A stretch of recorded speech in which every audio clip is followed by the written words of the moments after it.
Hello, and welcome to a special episode of Surfing Your Edge Live. I'm Kristine Goad, your Surfing Your Edge coach, and today I'm joined by a very special guest. I'm with Marie Elizabeth Molly, and she is a personal development coach, and we're going to learn a whole lot more about what she does today. Thank you so much for being with me, Marie Elizabeth. Thank you for having me, Kristine. I'm so psyched to talk to you. Me too. It's been a while, so this is going to be exciting. Let me just let you know who Marie Elizabeth is if you haven't had the pleasure of meeting her yet. She helps women connect more deeply with themselves and communicate more effectively in their lives and businesses. She's the founder of Relationship Alchemy and the Passion Body Activation Retreats, and she's a 2-time TEDx speaker, which I think is amazing and not at all surprising. She has an amazing voice and presence. Her clients transform patterns of thinking and behavior that get in the way of love, connection, and success in relationships and business. She draws on her master's degree in traditional Chinese medicine and over 20 years of working with clients to teach women how to show up as authentic leaders in their relationships and work instead of twisting themselves to fit in. Oh my gosh, we've got so much to talk about there. Okay. She's on a mission to serve midlife women who've been taking care of everyone else for so long that they feel bored, drained, and with her step-by-step passion body activation system, she helps them rebirth their passions, purpose, and joy. Her work has been featured in Thrive Global, Sway, and Forbes, and she is a philanthropist and a published author with an MFA in poetry from Sarah Lawrence College, and an underwater photographer who has a thing for sharks. So this conversation could go on for a very long time. In many directions. It really, really could. But today, I brought you on, Marie Elizabeth, to talk a little bit about how you came to start Relationship Alchemy and why you focus on helping women, especially with relationships. Well, I got to my mid-40s, actually mid-late 40s. So my first marriage ended in 2012. And at that point, I've been working with clients ever since 1990. So I've been in the wellness space for over 30 years. And at that point, I realized, hang on, I've always had this kind of clarity and through line around my purpose and around my work. Like if something needed to pivot, I could feel it. I could make the pivot, go in the new direction. All of that has somehow been pretty clear for me in my life. And the area that wasn't as clear and I was not as skilled at was relationship. And so after my marriage ended, I realized, wow, this is where I really need to do a deep dive because everything else seems to work well, but relationships are like sandpaper. I don't know if anybody else has felt that way, but for me, I would enter relationships really with this purpose of growing, and they would help me grow, but there wasn't this foundational kind of ease that one could have. And I just never really felt that till now with my now husband. We've been together 8 years now. But prior to us meeting, I decided to do a deep dive into relationship dynamics and study relationships, sexuality, communication. And I did a coaching program specifically toward that and loved it so much. I had been taking a break from client work. And through the practices we did in the coaching program, I remembered how much I loved working with clients. And so when that ended in 2015, I began coaching folks around relationships. So that is how I came to start Relationship Alchemy. It really came out of my own depth of work around my own relationship difficulties, as well as bringing to bear all the wellness. Like you said, I have this master's in Chinese medicine. I've been working with clients for a long time, but really felt and continue to feel that our relationships are so central to how we express ourselves, how we experience our lives, and also they are central to our growth because there is a mirroring that happens in being in proximity with another human being, we get to see where our triggers are and where we react and where we're smooth, where we shut out, where we invite. There's just so much richness there. So for the past 8 years, I've been focused on relationships until recently, where I really have been focusing much more on the individual as she expresses herself in every area of life, and what turns her on now in this middle stage of life, where often we need to make a change but don't know what it is. Yes. Yes, and I talk about that with my clients as well. So I we are bet. on a parallel path in many, many ways. And I loved what you said about the mirroring that happens in a relationship. Yeah. And I Hard think to that, escape. yeah, it is hard to escape. At the same time, it can be challenging, but it can also be affirming. I Yeah, think that's one of the reasons people want relationships, is they want someone to witness their lives alongside them and see them, I love that. which is, I think also what poetry does. We're witnessing the world and sharing that witnessing. So there's, connections everywhere in your life. Yeah, they all the threads somehow intersect, and I love that. I love what you said about poetry. It is a form of witness, and relationship also is a form of witness. Yeah, love it. Yeah. So do you prefer it this, this is probably the wrong question, but do you prefer working with people who are seeking love, or people who have found love but aren't feeling as deeply connected to their partner as they'd enjoy? Actually, it's a great question, because that's not a differentiator I typically highlight, since my focus is on how am I, meaning the client, the person I'm working with, how am I showing up?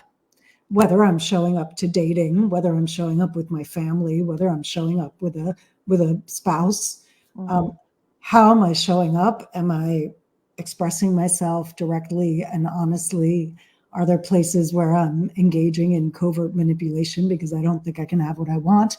So I have to kind of go around back to try to get it covertly, which we tend to do. And am I being true to myself? Like, am I abandoning myself because I'm trying to twist myself into a pretzel to make this person happy?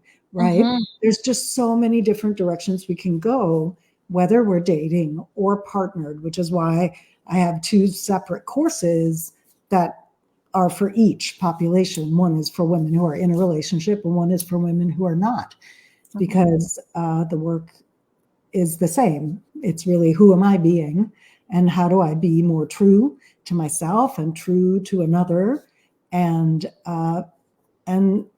loving toward myself and caring toward myself and loving and caring toward another. And so, yeah, I don't separate between those 2 populations. Yeah, I love that. And I'm wondering if, when people find you, do they recognize that it's about them, that the work needs to happen inside them? Or do they just think it's a matter of, people don't get me, or, this is showing up in my world over and over again, and people just don't see me, or they don't understand me, or why does this keep happening to me? I find that that's beautifully said, actually, because that's really what we do at the most basic level, right? If we're looking at, I mean, I'm creating this in my head right now, so it's not like I have a fixed model. I'm making this up as we speak. But as I see it, the most basic first level of how we come to relationships is we want to find the right person. Like, Mm, the focus is out there mm, and them being the right person. mhm, And if things are not right, like, we ditch the human, like we ditch the other person because they're not right. That's mhm, kind of the most basic framework that most people tend to engage in with relationships. The next level is exactly what you said so perfectly. Man, these same things keep happening over and over again. And at some point, the light bulb hopefully goes off, and that cliche saying, well, the only common denominator is me. I'm the one in all the relationships where the same thing is happening. So at some point, we move out of that first stage, which is everybody else. There are no good people out there. There's, people suck, right? I'll call it the people suck stage, the blame stage. Then the next stage is, oh, maybe it's me. And not maybe it's me, I'm bad, I suck, I'm broken. That's not the move.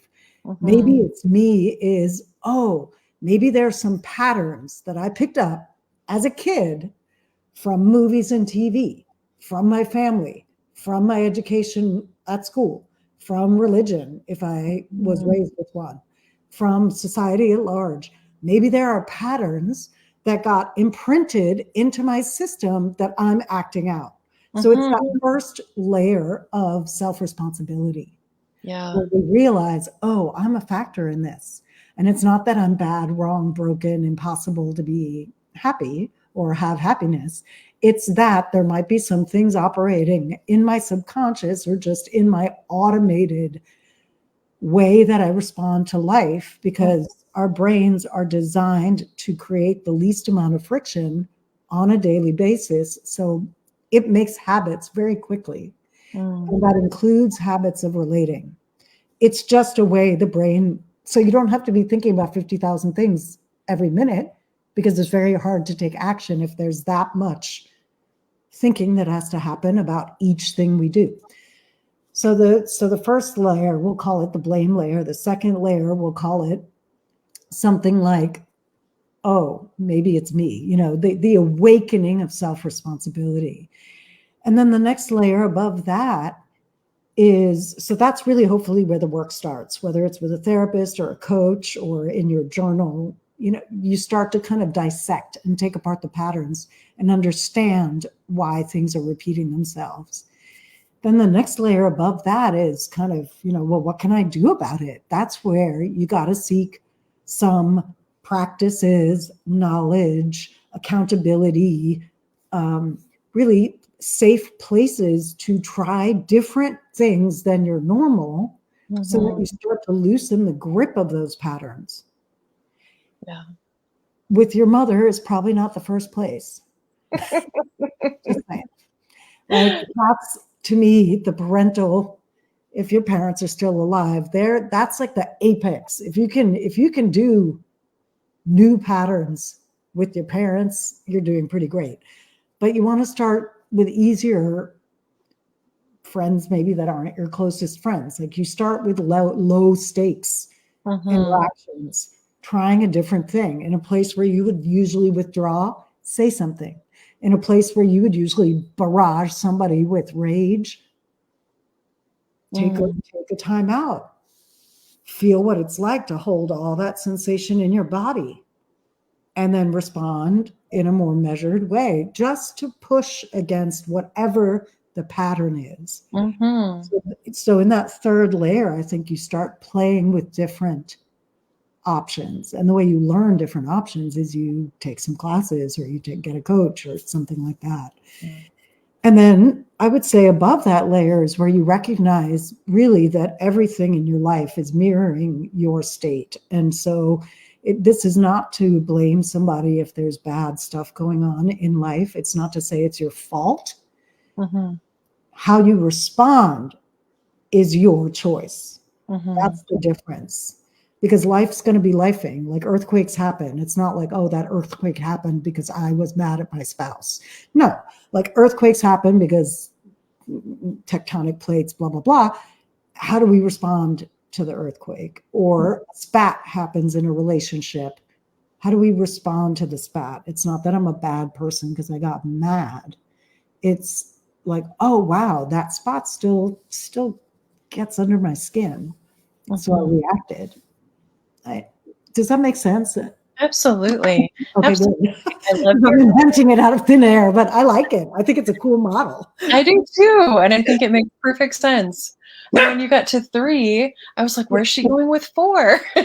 4 is like really the apex, I think, the self-responsibility piece of of everything is unfolding as a reflection of my vibration. So how do I take ownership of my part.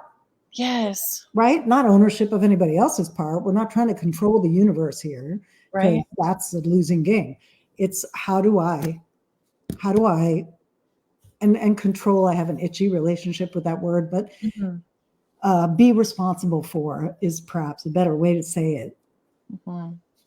Yeah, I was lucky. In my early 20s, I came across um, a training that introduced the idea that the only person in a relationship that you can change is you, and that you can change the entire dynamic of the relationship simply by changing how you're interacting, how you're bringing your energy to it. And that was really mind blowing. You're so lucky you got that so early. That's fantastic. I am lucky. I really am. And that's not to say that my relationships since then have been easy, but Right. it definitely easier than if I were consistently wanting to change somebody else. So at least I Yeah. had that piece in place. No, it's huge. And it reminds me of, so in my 20s, a spiritual teacher once told us a metaphor for relationships that stuck with me ever since my 20s. I'm 56 now.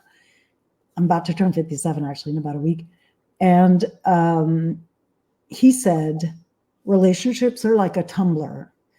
So we when gemstones come out of the earth, they are surrounded by rock, and they have to be tumbled for the rock to fall away and the brilliance and beauty of the gem to be revealed. And that really stuck with me as a metaphor for what relationship is really doing. It's the tumbler that's tumbling off the layers, obscuring the beauty and brilliance of our true self, which is love. That So is that's so powerful. the gem at the core. Absolutely. And all the crusty, rocky layers that we carry is all the stuff that's in the way of love. Mm-hmm. And so similar to you, like I've just always had that since my 20s as an operating sort of OS, so like an operating system Mm-hmm.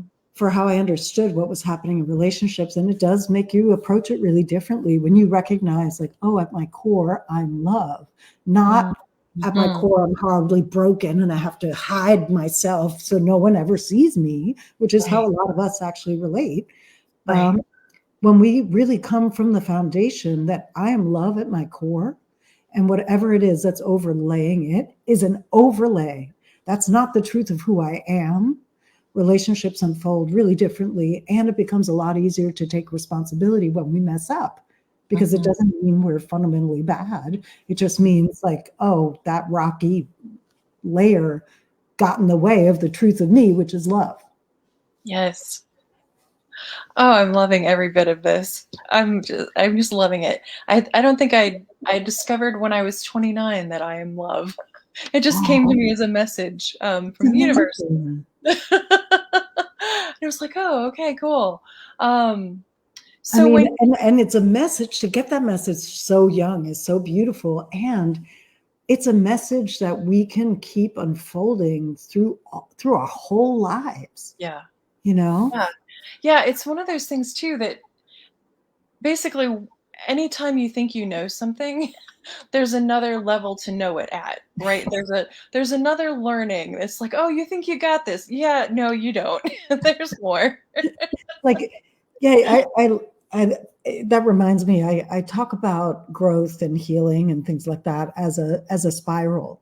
Mhm. So we tend to pass the same patterns, issues, suffering again and again and again as we liberate ourselves. And just because we're passing the same thing again, we probably, ideally, are not interacting with it in the same way. So the thing that changes as we grow is how we respond, again, coming back to response, how we respond to those things that set us off every time, or those things that make us crumble, or You know, that's where we see the growth. The growth isn't that the bad stuff never happens, because that, again, what kind of model would that be? Life is hard. I mean, life is beautiful and rich and wonderful, and bad shit happens. Like, it's just, you know, we can't predict or control life. Right. And how we respond to life does change. And so I think that's where we can see the evidence of growth, because sometimes people have this idea of like, oh, I dealt with that one. That one's Mm-hmm. And the fact is, yes, that level, like you said, that level of it's done. But now you've accessed a different level of yourself. Mm-hmm. So when that stuff comes back around again, where do you respond to it from? Mm-hmm. Like the measure of success is not that difficult thing never happens again. The measure of success is, how do I respond to it from this new place, and then from this new place, and from this new place. Right. Right. So it's a continual growth thing. You don't take like people don't come to you and take your first course, which is to help people find relationships or to be ready for a relationship, and go, okay, I've got this covered, right? Once the relationship starts, then there's all of these new layers to move through. 100%. And yeah, that's why I really approach life from the perspective of practice. Like, it's all practice. Yes. And, you know, and in that sense, it doesn't mean that we never have mastery, because I do think I have some measure of mastery around relationship stuff, and I'm still learning. Like, to me, it's a lifelong thing. Mm-hmm. And this idea that, oh, I've got that. And I mean, yeah, I think that's just another way that we tend to shoot ourselves in the foot. Uh-huh.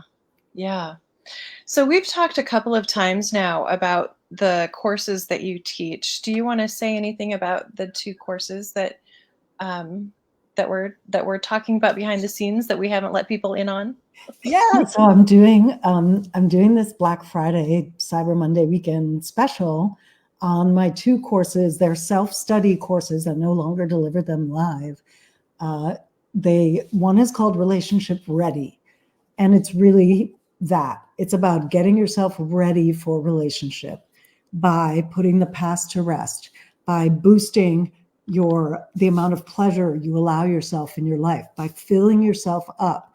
Any places you tend to not take great care of yourself, not ask for what you want, overwork, overgive, all of that, setting that aside so that you're asking cleanly and clearly for things that fill you up. You're doing things on a daily basis, ideally, that feel good to you, that have you move in the world from a juiced up and filled up place, rather than scrounging for scraps, which is just not the best energy to be dating in, because scraps will show up.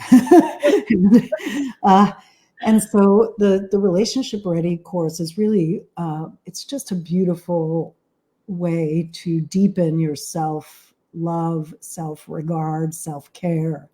And also there's a module on flirting, because I'm a terrific flirt. And I think flirting is it's just one of the most beautiful things in life. You know, you don't have to act on it, but it's so fun to awaken that energy in the world and in myself. I love flirting.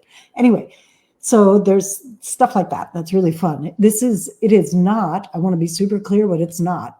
This is not a how to write your online dating profile type course. This is not which apps to use. This is not about the dating process. This comes before.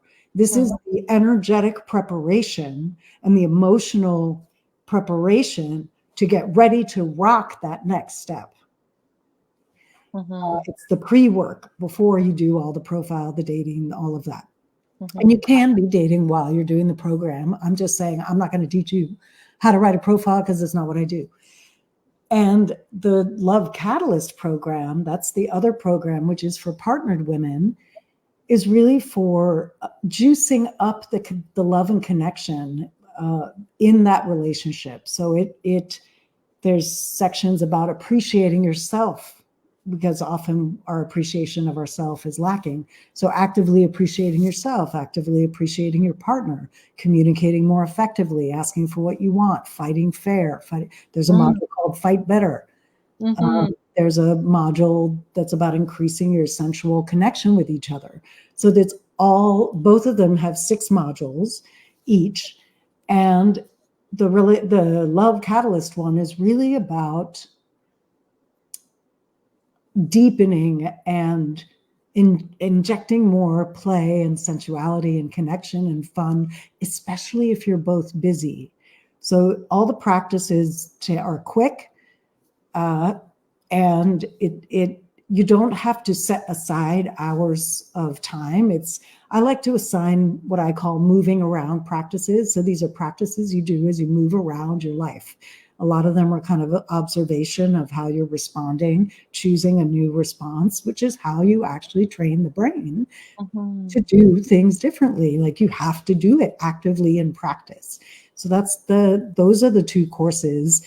If someone's interested in working with me live, I have a community for that called the Passion Body Hub, but that's not what we're offering today. But just know, like, there are live ways to work with me. And this offer is really because I want to I just want to have more love in the world. Like, as I was thinking about Black Friday, I'm like, okay, yeah, who needs another toaster? What we need is more love, How can I contribute to that? And this was how I'm contributing. I love that. And the price of your courses are generally $497 each, correct? Correct. And for this sale, today through Monday, you can get it for $97, which is an amazing deal. You can get both of them for half of what you'd pay for both of them. So Exactly. I'm going to go ahead and put the links here in the chat. Oh, and cool. I'll make sure that I drop them again in the comments after this goes live. And I want to make sure people see that there's a discount code. So when you go to the sales page, you'll see it has the regular price on it, and you need to enter all caps Kristine 97, and it brings it down. You'll see that it brings the price down to 97. So don't be surprised when you get to the link, when you get to the page and it's like, wait a minute, it says $497. That's because that's what it actually costs. And it's the coupon code that brings it down. Thank you. Yeah, I put in line breaks in that and they did not show up. So I will format that better in the comments below and make it easier. It always happens with Facebook. Yeah, so we'll make sure that people can see what they're actually looking for. So I love the work that you're talking about here. And you've already mentioned Passion Body. And this is where I start to get really excited about the work that you're doing. So do you want to tell me a little bit more about how you moved? Tell us a little bit about this new project around the Passion Body and how it grew out of the work that you were doing previously. Oh, I'm so excited. Okay. So, first of all, I want to talk about this idea of surfing your edge, which I think I love the name, of your everything, because for me, it really was an edge. About a year ago, I started feeling these glimmers of discontent. And, like many of us, we start to feel something's off and it's kind of like, we might push it away at first. And then I started to really go in and ask myself, well, what's this actually about? Because it started to affect sales. It started to affect my ability to write. It started to affect how turned on I felt about my podcast. It really started to have a ripple effect. And I'm like, okay, I have to actually face whatever it is. And what I realized was that the niche, the relationship niche that I'd been in for the past 8 years was feeling too small for me, that I needed to bust out of that small container, which didn't feel like a small container in 2015. Right. But by 2022, end of 2022, I was like, oh, it's too small for me. And so I spent much of this year incubating allowing downloads to happen, making room to hear, because I'm clairaudient. So a lot of my downloads happen through hearing. Everybody's intuition works a little differently. Some people feel the tingle, some people hear the words, some people see visions, right? Like we have all different ways we access our intuition, and I primarily feel and hear. And so much of this year, I've been noodling on this idea of the passion body, what I'm calling the passion body. And most recently, I saw the arc. So I'm going to real quick. When we're young, so here's the arc of an aligned life. Pretty body, passion body, radiant body. What do I mean by that? Pretty body, right? It's so good. Pretty body is when we're young, we are trading on our looks. Like our looks are a form of currency. And that's kind of what's running a lot of how, we want to be approved of. We want to be liked. We want to do things right. We want to be a good wife, good mom, good worker, get promoted, please our parents, please the church. Like we're just in that and we're operating out of who we were taught to be. And I'm not saying that as a bad thing. That is what we're supposed to do when we're young. That's the game. And eventually, if we're lucky, we wake up from that game and we realize, oh my God, this life I've been living, this person I'm being is not the truth of who I am. It's who I was taught to be. It's what I was taught to want. Then that's the precipice when we're ready to really activate the passion body. And the passion body sits very close for me to the soul. It's related to your inner compass. It's related to your vitality. Like the source of your vitality comes from how tapped in you are to your desire, to your passion, to what you're here on the planet to do. And so that moment happens differently for different women, but generally between 35 and 55, that is kind of where that tends to happen. We have that awakening moment where it's like, maybe the kids went off to college if you're a mom, and you're suddenly in the empty nest syndrome and you're like, oh my God, who am I? I don't even know who I am anymore. That's the time where you want to be activating your passion body, because the thing that's going to carry you through the rest of your life with energy, with magnetism, with vitality is your passion body. It's not like it's no longer the looks. Right. And if we do the work in the middle to activate our passion, we get to embrace and age into our radiant body, age into our radiance. And we know those women who are lit up and turned on. I mean, Iris Apfel is 102 years old and she's still designing rugs for Ruggable. I mean, or like a Helen Mirren or a Dame Judi Dench or a Emma Thompson, Michelle Obama, Oprah, all these women who are stepping into their power and radiance and refusing to disappear, because Jane Fonda, they still have, they still have something valuable to contribute, and they have all these years of wisdom behind what they have to share and behind what they're trying to do. And that happens as an outgrowth of the passion body work. It doesn't automatically, like it didn't happen for my mother. My mother didn't age radiantly. She, for whatever reason, it's just what it is. She didn't. She wasn't tapped into that. And we see that too. We see the women who are not tapped into their passion and their radiance as they get older. And that's, I find it sad. It was sad. Being with my mother through the last part of her life. And this is irrespective of physical capacity, right? You can have a chronic illness and still be radiant and still be sharing wisdom and still be making a difference, right? So this is not contingent on having a perfect, whatever that means. I'm trying not to curse. Caught it.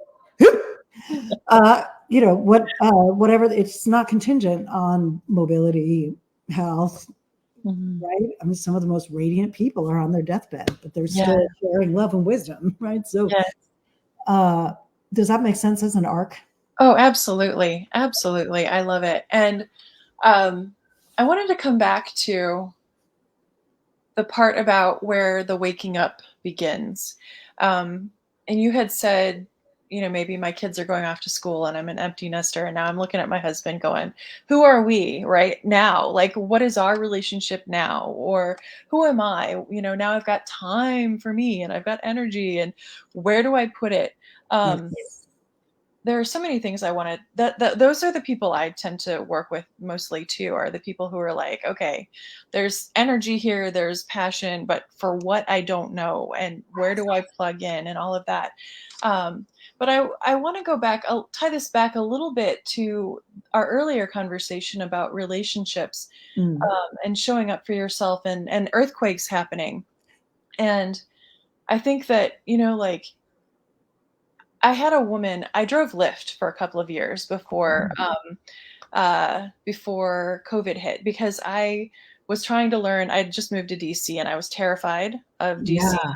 I Wow. made my husband drive everywhere. So one day I just said, okay, I'm going to drive Lyft, and I have to drive anywhere that people want me to go. I have to go. That's amazing. That's what I did. And I loved meeting people and talking to people. But one woman got in my car, and I was life coaching at the time as well. So I was always trying out my little, this is what I do explanation to see how it landed, because that's Cool. changing. But this woman got in my car one day, and she had recently gone through a divorce, and she was sharing half-time custody of her 16-year-old son.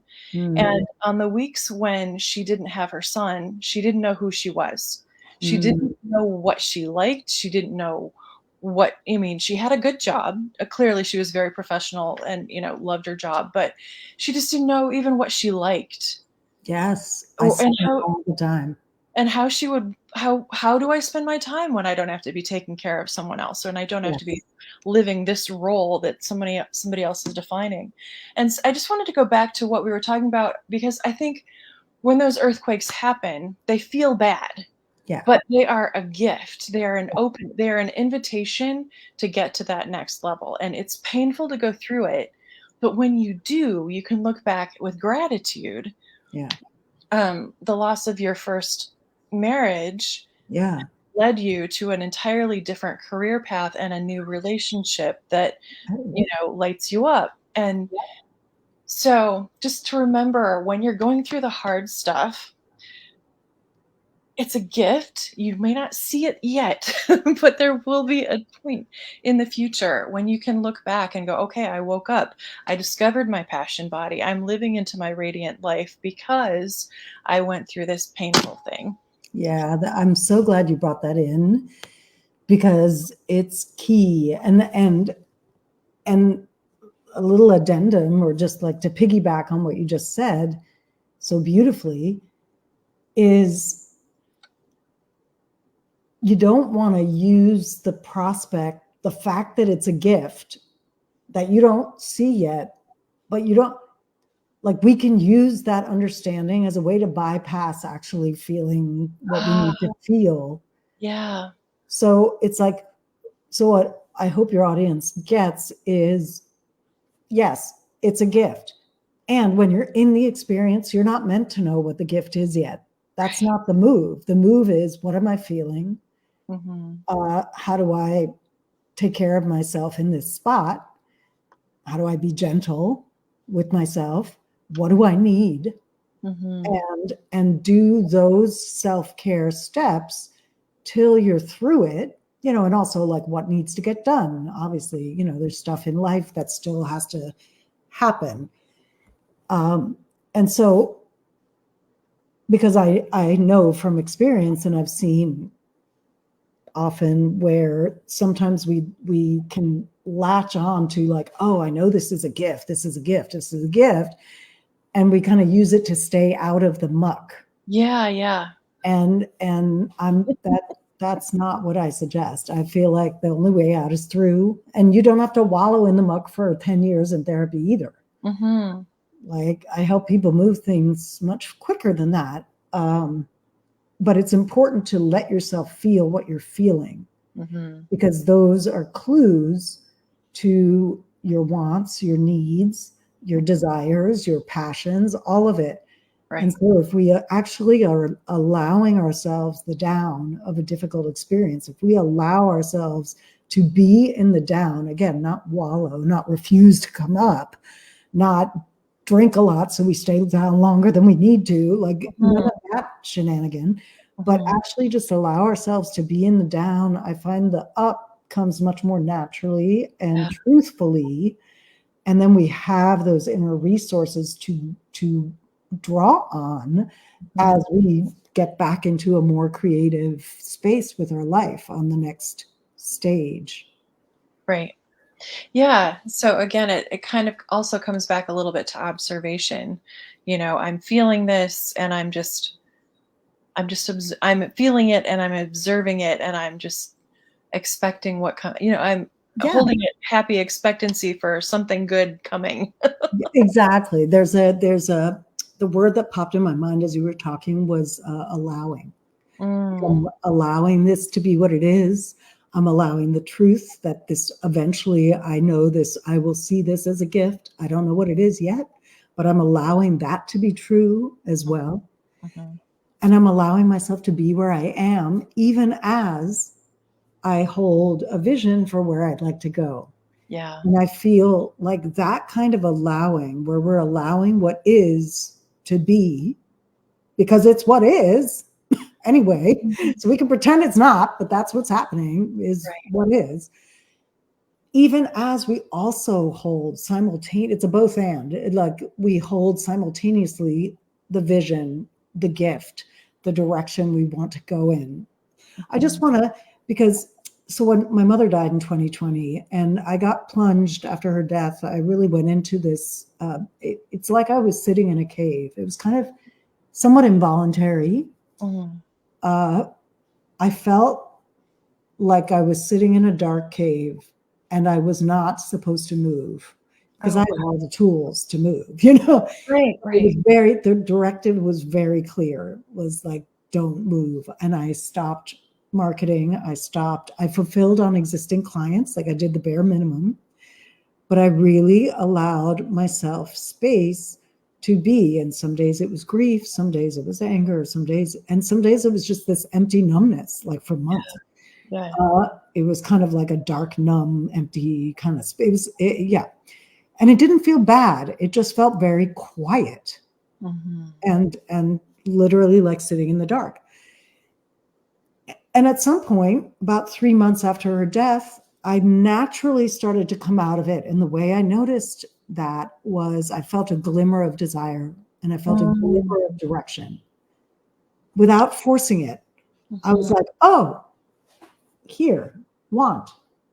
And that's how I knew I was starting to come out. Now, not all of us have, the luxury to sit on our asses for 3 months, but we can do versions of that. And I'm telling that story because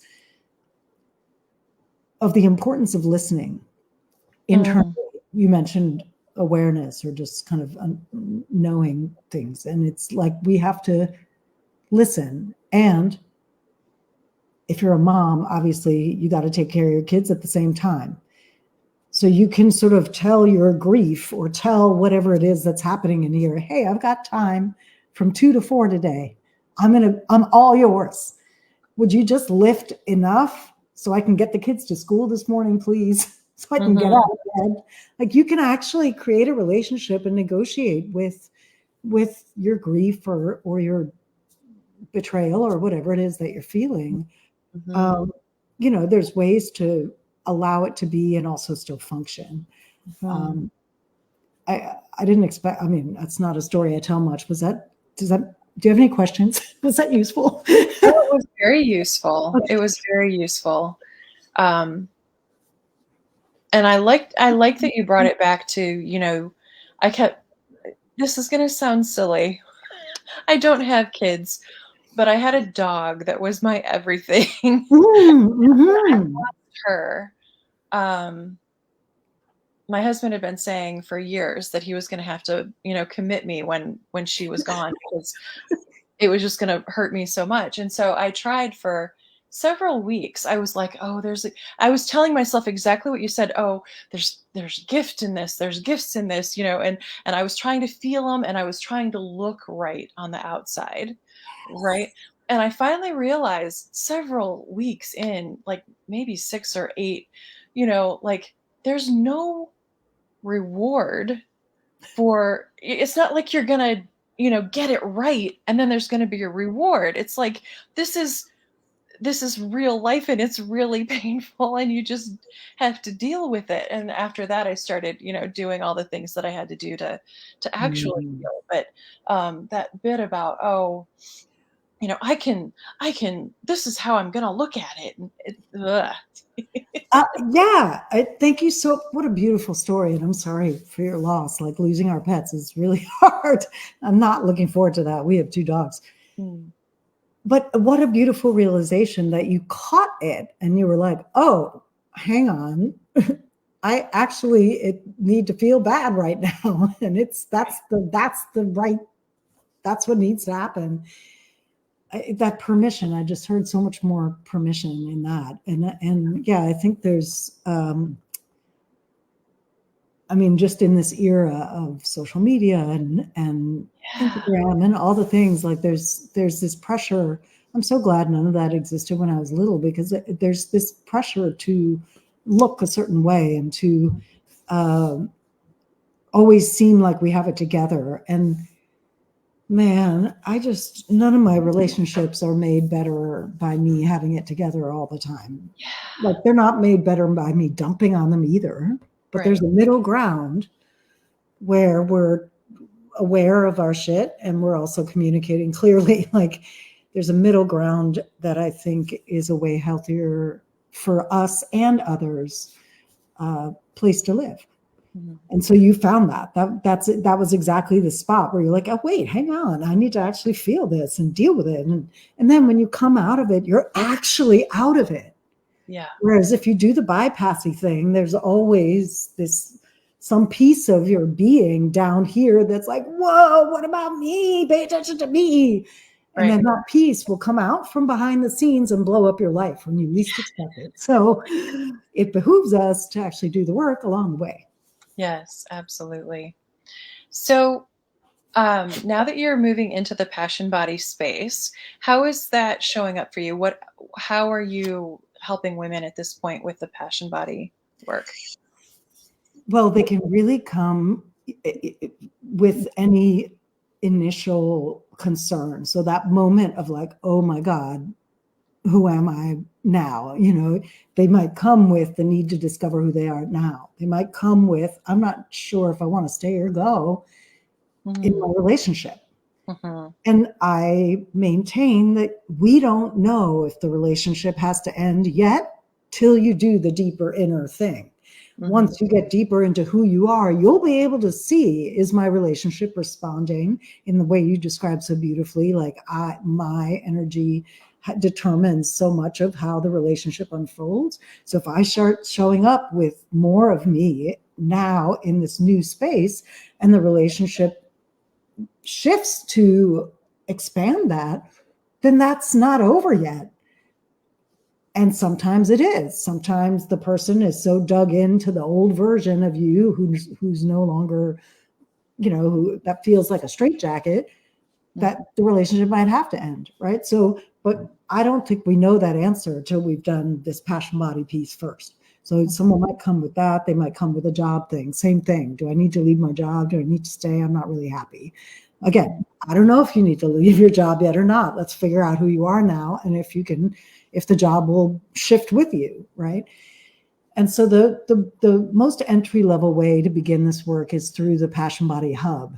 Mm-hmm. And that is a membership community. We have a training and skills call once a month, and we have a brain training, what I call brain training goal alignment call. I do this work that aligns the subconscious with the conscious mind. So, because often we're setting goals, but we're not really addressing the fact that our subconscious doesn't want to change, which is Yeah. why making change gets really hard, and we often self-sabotage.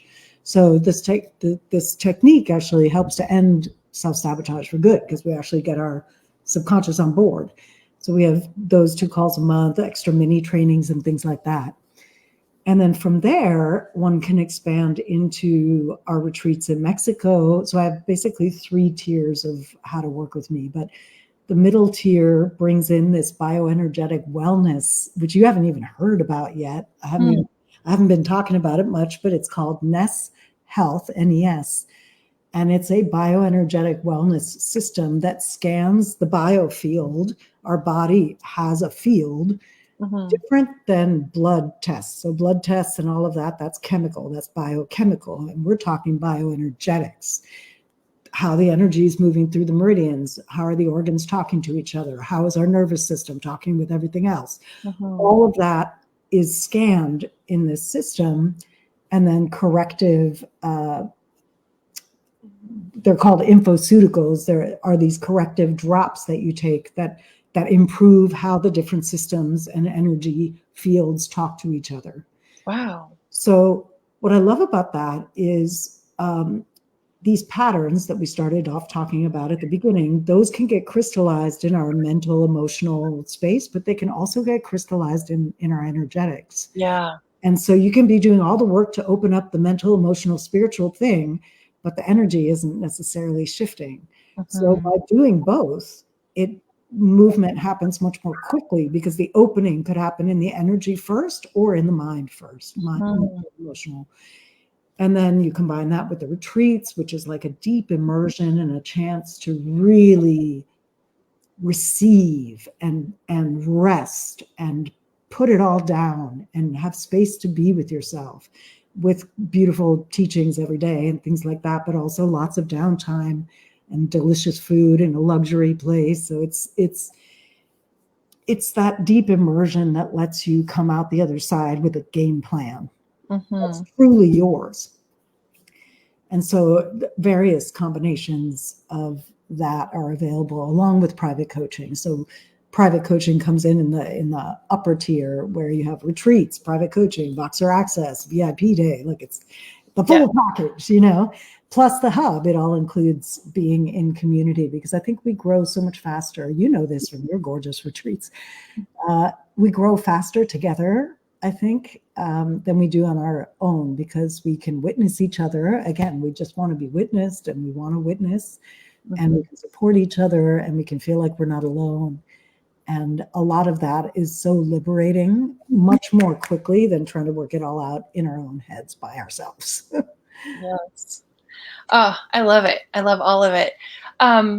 So Marie Elizabeth, I know that the passion body work has recently been the thing that you're bringing to the, sharing with the world. What edge do you think you're surfing right now?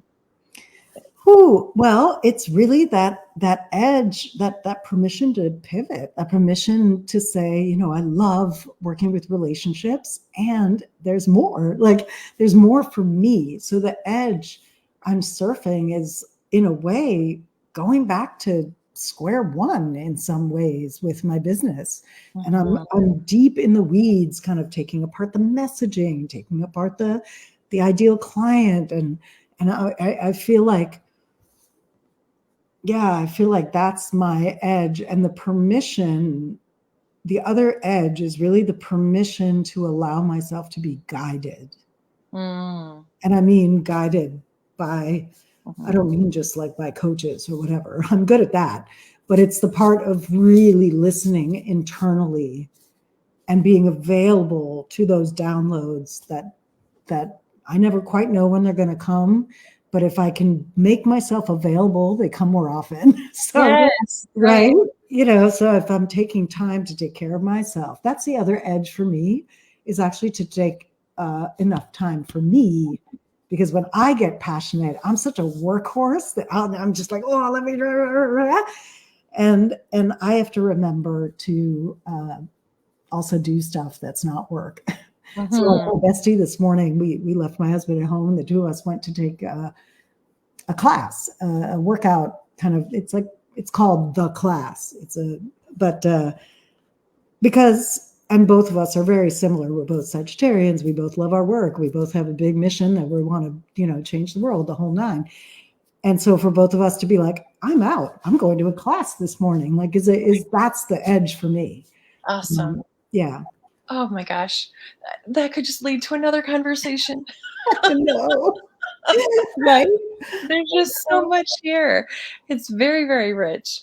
Um, I would like to say to anyone listening that maybe the first place for you to start is to grab one of Maria Elizabeth's courses, or maybe even both. If you aren't yet partnered, grab both. If you're partnered, grab the partner one, because those are excellent introductions to who Maria Elizabeth is, and there are going to be skills that you're going to be able to use no matter what your relationship status for the rest of your life. So those are an excellent introduction and an amazing tool, and it's an amazing offer. So I would start there. And I don't know, there's a question that's like kind of on my mind, but I can't quite form it into words. But it's like, I'd like to ask, if if a woman finds herself in one of those places where she's trying to figure out what comes next, or things aren't, it's too tight, the way you put it, like the life right now is just too tight. What is your best piece of advice for a person who's in that situation right now? Well, it's so counterintuitive, and your listeners are probably going to hate it, but it's to slow down. Don't take action too quickly from that spot, because what we tend to do is we tend to make a choice out of panic. Like, I got to do something. Something has to change. And when we take action from that place, then the chaos usually ensues. Like that, the action we choose to take has the flavor of fear and panic in it, which never goes as well as action we choose to take because we're clear that it's the thing to do. Mm-hmm. And so when someone finds herself in that spot, take some time, journal, ask yourself questions like, oh, this discontent, what could it be about? Mm-hmm. What am I feeling? You could even have a dialogue in your journal. I do a lot of parts work with people because I have some psych background. So I do a lot of talking to different parts of the self. And you can do it in your journal. You just say like, hi, hi, discontent. I want to hear what you have to say. Like, what do you want to say? And if that's hard to access, you can use your I'm holding my left hand up because that's my non-dominant hand. But for someone, you can just go to your non-dominant hand and write answers with it, and sometimes you'll get interesting results from that. But that's really the key, I think. When you start to feel like, oh shit, it's not, like something's off. Mm-hmm. Don't rush through that to a resolution. Slow way down. Track how you're feeling in your body. Track how you feel around certain people. Track how activities make you feel. Does this give me energy? Does this drain me? Start there, and then have some conversations with yourself. Like, if there's a part of your body that hurts, you can talk to it. Ask it what it has to tell you.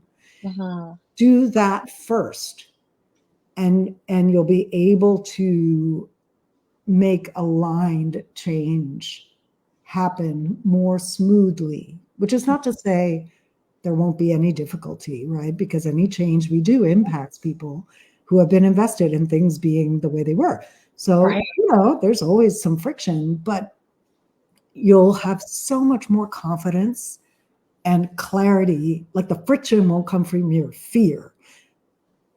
Your confidence and clarity will smooth as much as possible. And the friction will just be like the natural friction of creating change. Mm-hmm. And you'll be instigating action and change from an energetic level that you want to be working from, rather than, as you said, the fear or the anxiety or, desperation. It's just, there's nothing wrong with it. There's no shame in feeling fear, panic, desperation, and it's just not the best place to make choices from. Right. Absolutely. like a lot of what I do is normalizing and like normalizing things that we're ashamed about and releasing shame, because as I always say, change doesn't happen in an atmosphere of shame. Mm. Shame is the thing that locks us into the patterns. And so as long as we're carrying active shame, we will tend to repeat. So that would be a corollary to what I just said, would be to look at, where do you carry shame in your life, and can you befriend that in yourself? I love it. I love it. I love all of this. So, Maria Elizabeth, I know that you're also podcasting now, correct? Actually, I just sunsetted my podcast, but it's still available. So as part of this shift into the passion body work, for the last 2 years, I've been doing a podcast called Relationship Alchemy. Really beautiful conversations. I highly recommend it. And I'll often send people specific episodes based on what's going on with them. Someone will say, "Oh, I've got such and such." I'll be like, "Oh, I've got the conversation for that. Check this out." So it's a beautiful resource that's still available. That's located at relationshipalchemy.com/podcast. You can Okay. see all the episodes there, but I'm not doing any new episodes of that. And not to muddy the water, but I did create a 5-episode private podcast that's an opt-in, that's all about the passion body archetypes and the passion body work, as well as a free quiz. So there's also a free quiz called Grown Ass Power Quiz, which gives you your passion body archetype. And that's found at yourpowerquiz.com. So, like you said, a really great place to start is picking up either one or both of the courses. It's great. They're actually different from each other. So, and the stuff in Relationship Ready is still useful to someone who's in a relationship. So if you did want to pick up both, I think that's actually a good idea, or just pick the one that suits you now. That is a great place to start. And the quiz also is a great place to start, your power quiz, to get a sense of like where your passion body is most expressed. And that was yourpowerquiz.com? Correct. Okay, cool. Awesome. So, all kinds of resources where you can get in touch with Maria Elizabeth, find out more about what she's doing. Maria Elizabeth, before we sign off, is there anything you wish I had asked that I haven't, or anything you'd like to say to bring it to a close? Well, I've so loved this conversation. I've loved your questions. So there's nothing that you didn't ask that's coming to mind, but I do. I want to come back to surfing your edge, because it's such a powerful. Like I want your audience to really sit with what that means. To surf your edge, because there's such power in it. There's such agency. We have so much more agency than we realize. And the name Surfing Your Edge, it's just got so much agency and oomph in it. And I just want to really highlight that. Whatever your edge is, mind your own business. Don't look at anybody else's edge, because their edge could be different. Keep your eye on your own edge and learn how to surf it, because that is just such a recipe for an amazing life. Yes, and it's exactly what you did when you started moving into the power. I'm sorry, not the power, the passion body work. Is you oh, here's this edge, and I'm bumping up against it, and like, how is it going to carry me forward in my life? And you gave it time to materialize and kind of show you a direction, and that direction is just beginning, and who knows where it's going to take you. 100%. So, yeah, there's always an edge, and when you think you've conquered one, then there's always another one. Exactly. That's the fun. It is the fun. And if you're not doing that, then why are you here? Right. Yeah, well, people have different orientations. I mean, that's a whole other conversation, is the orientation toward growth versus comfort, right? So that's a whole other conversation. Yeah. All right. Well, I'm going to let you get back to your day. I know you have a friend waiting for you. And I just wanted to say thank you very much for taking time out of this holiday weekend to be here with me and to share with my audience. And if you're watching this in the replay and you didn't get a chance to ask a question, please drop one below and I'll make sure that Marie Elizabeth sees it and we can get you an answer. And make sure to check out those 2 courses because, like I said, I think they're an amazing gift for yourself that will pay off big time for a long time. Yes. And there's such a beautiful compliment to the work you're doing. Thank you. Yeah. All right. Well, that is going to take care of this conversation. I would love to have you back again, Maria Elizabeth, and we can talk about all of the other stuff we didn't get to. Great. All right. Thank you, everyone, for watching. We will see you sometime soon. Wishing everybody wonder. Happy holiday weekend. Thank you. Bye-bye.